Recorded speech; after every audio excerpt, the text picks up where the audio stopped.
8 cose da sapere prima di venire in Veneto. Fa freddo, tanto freddo.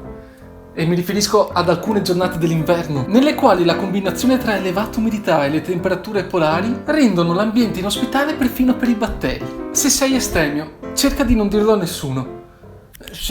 Tu fidati, non dirlo a nessuno, ok?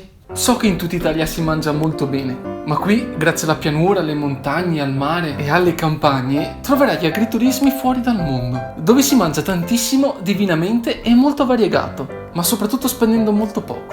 Le nostre specialità, tutto. Procurati una scorta di antizanzare. Se sei credente, mi dispiace per te. Ci piace bere, e parecchio anche. Non stupirti di trovare persone alle 8:12 del mattino che bevono l'aperitivo, anche perché qui abbiamo i vini migliori al mondo. Siamo gran lavoratori, è raro trovare negozi chiusi, anche di domenica.